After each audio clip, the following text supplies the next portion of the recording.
All the ingredients are present for a much wider explosion in the region.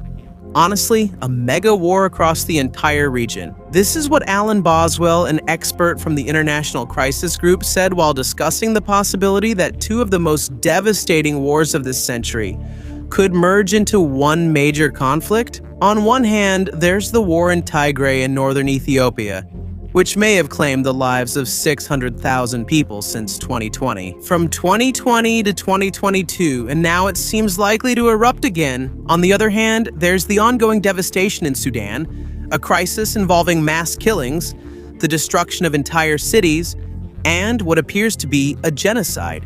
But while Boswell is speaking in the context of the renewed outbreak of war in Tigray that could affect their neighboring country Sudan, there's another possibility we saw 2 weeks ago, that Ethiopia itself entered the war in Sudan of its own accord. On March 23, fighters from the allied RSF and SPLMN drove the Sandan army out of the strategic town of Kerak in Blue Nile State.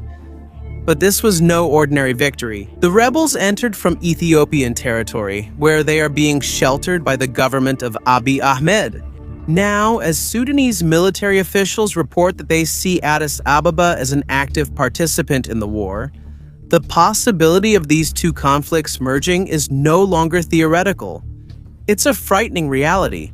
But before we begin, if you're new to our channel, make sure to subscribe so you'll always be updated with videos like this. Border tensions.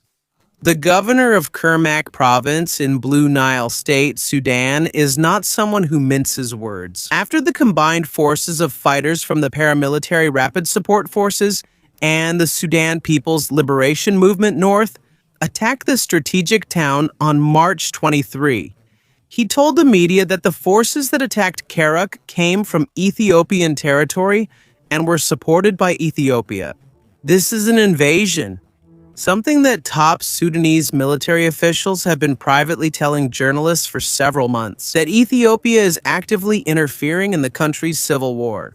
According to the Arab Weekly in January, the current consensus in the military-led government in Sudan is that Ethiopia is now officially participating in the conflict, but it seems that the Sudanese military forces were caught by surprise by the scale and intensity of the combined offensive. The fighters crossed from the Benishangul Gumuz region in Ethiopia, where a large camp for training and logistics was established last year with financial support from the UAE.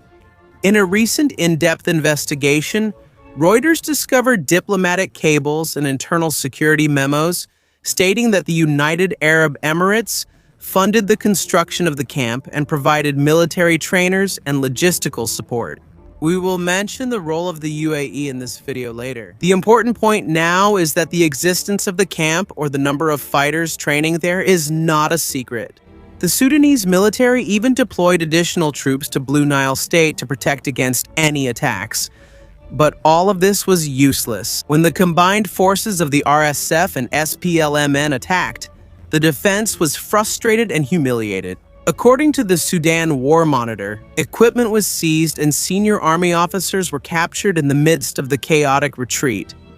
When the dust settled, the strategic town of Kerburg fell into the hands of the rebels. The opening of the Blue Nile Front by the RSF and their allies happened at a time when most of the fighting was taking place in Kordofan, in central Sudan, a front where the paramilitaries expected an easy victory.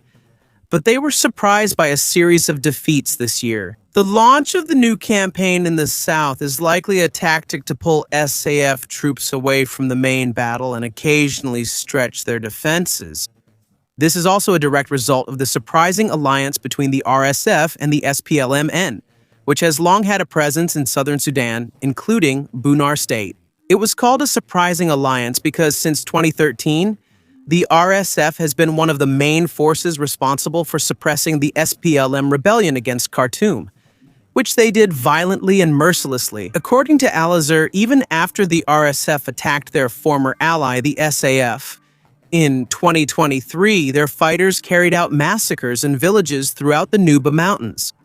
According to Human Rights Watch, the RSF committed war crimes in Nuba from December 2023 to March 2024, including killings, enslavement, gang attacks, and deliberately targeting civilians. That's why the formation of this alliance in 2025 really surprised many people, including both groups themselves.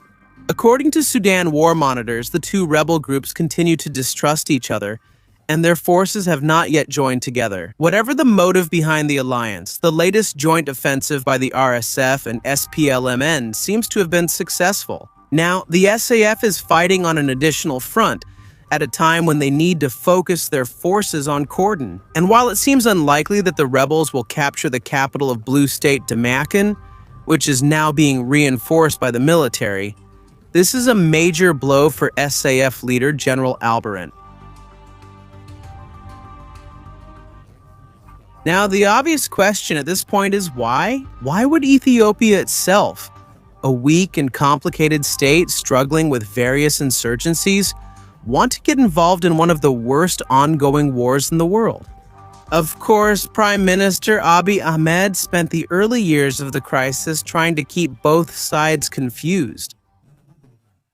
After he warmly welcomed RSF chief Mohammed Dallo, a man known as Ahmadi, as a leader in Addis Ababa, he flew to the temporary military capital of Port Sudan, where he arranged a direct call between General Albarn and the main supporter of the RSF, the leader of the UAE, Mohammed bin Zayed. So for Ethiopia, suddenly jumping wholeheartedly to the side of the RSF seems contrary to expectations. That is, why bother to maintain the appearance of neutrality if you suddenly say, "Isn't the RSF the winner?" The answer, as you might expect, is extremely complicated and deeply rooted in the changing geopolitics, not just of Africa, but also of the wider MENA region. For our purposes today, we can lay out a few main reasons.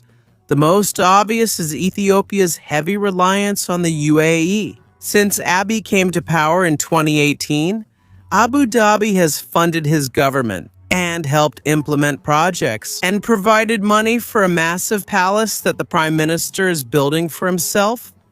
More importantly, the arms shipments from the UAE enabled Addis Ababa to win the war in Tigray, a war in which the Tigray People's Liberation Front almost entered the capital and overthrew the government before they were brought down by intense drone attacks.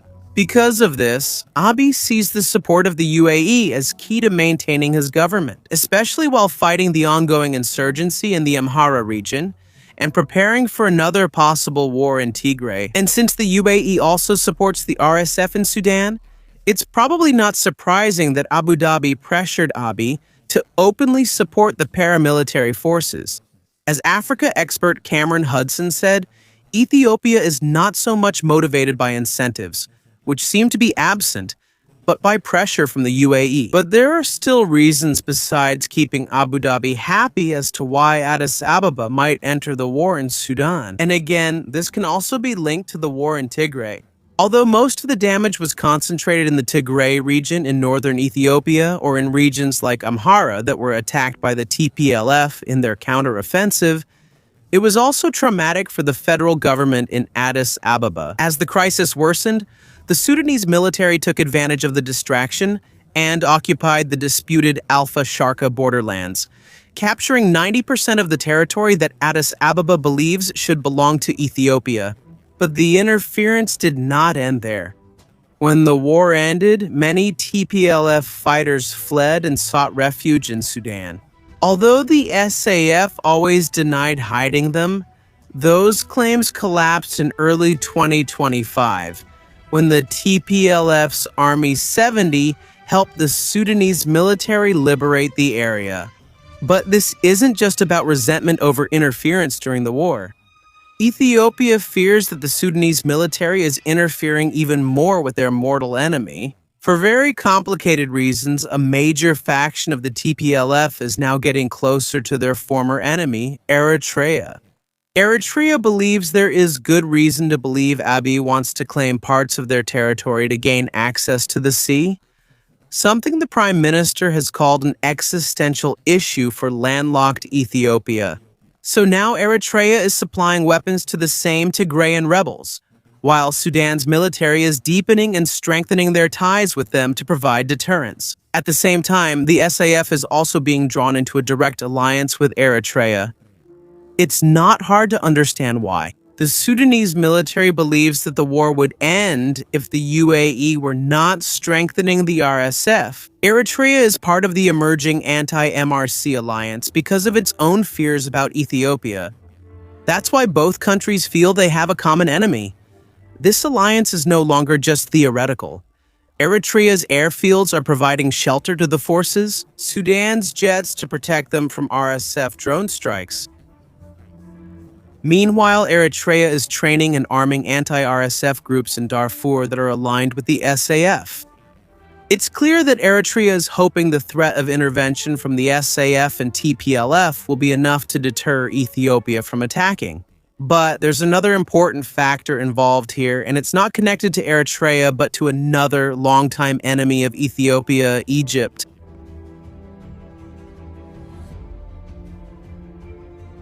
The Egypt factor. If you're getting tired of all the acronyms and alliances, I can't blame you. In a recent report on Front Stock Company, we described the web of alliances in the MENA region as being like a spider's web, a very complicated network. If you plot this on a corkboard, it looks like the design of an obsessive detective tracking a serial killer. Endless lines running across the map with photos of the main players posted, all staring. But to truly understand what's at stake, we need to lay out another major rivalry, the tension between Addis Ababa and Cairo. Tensions between Egypt and Ethiopia have risen since the latter announced the Grand Ethiopian Renaissance Dam, or GERD. On the Blue Nile, the dam is designed to transform the country through massive hydroelectric energy. In Addis Ababa, it is a symbol of national pride. In Cairo, however, it is seen as an example of oppressive Ethiopians threatening Egypt's water. As a country that is almost entirely desert, nearly all life in Egypt depends on the coast or the Nile River. On the Blue Nile, you now have the ability to control the state's access to its most vital necessity, water. Because of this, Egypt considers the dam a potential threat. According to the Lowy Institute, Egypt's growing alliance with the UAE is due to their fear that an RSF-controlled Sudan could interfere with their diplomatic efforts. This claim may be exaggerated, but it is true that the dam is one of the main reasons behind Egypt's decisions. Another reason is the fear that a wider collapse of Sudan would cause a large influx of refugees to their border. Despite this, Cairo does not hesitate to express that they want the SAF to win. Recently, Egypt redefined a joint defense agreement that was signed long ago as an agreement specifically with the SAF. The Egyptian Air Force has also started using drones from Turkey to bomb RSF supply convoys coming from eastern Libya, where the warlord General Haftar is under the influence of the UAE. As discussed in another video, this is part of a broader pattern in the region.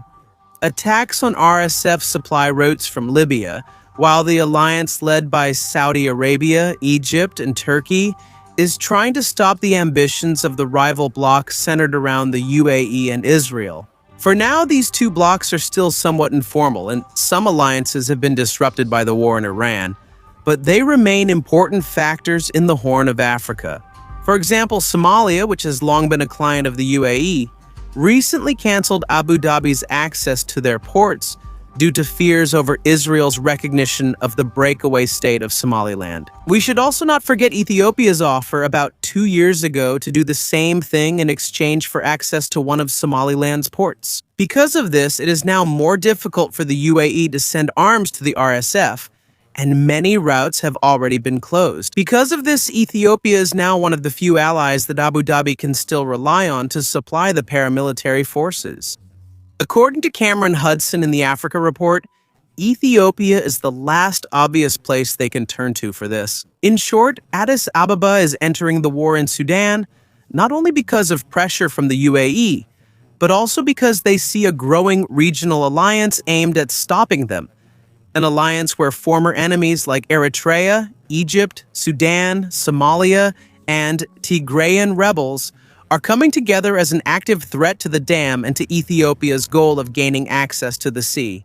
Meanwhile, Ethiopia's neighboring countries are becoming increasingly concerned about what they see as a growing power that is even forming alliances with paramilitary groups in Sudan accused of genocide, while also seemingly preparing for a possible attack on Eritrea. It's unbelievable, but we haven't even discussed the broader impact of these intensifying alliances yet. For example, South Sudan is gradually slipping back into civil war, with the SAF supporting one faction while the government under Salva Kiir is increasingly siding with the RSF. South Sudan's involvement in the war in Sudan risks dragging in Uganda, which has already sent troops to keep Kiir in power in Juba.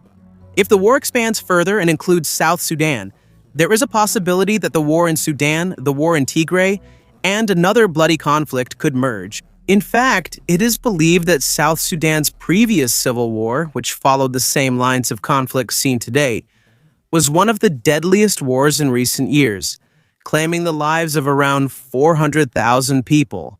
But we're running out of time, so we won't be able to discuss this in more detail for now. If you want to know more, we have a separate video about South Sudan that was released this year. For now, we'll end the video with the most important question: what will happen next?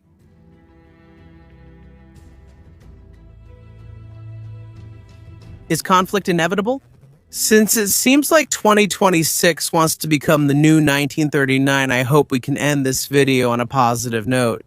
The kind of solution where Abiy Ahmed, Abdel Fattah al-Burhan, and Abdel Fattah el-Sisi just get together, go bowling, relax, and realize in the end that peace is more important than war. But because this is the reality of war, not everyone gets a happy ending. Although there is no guarantee that it will, the war in Sudan could spread beyond its borders.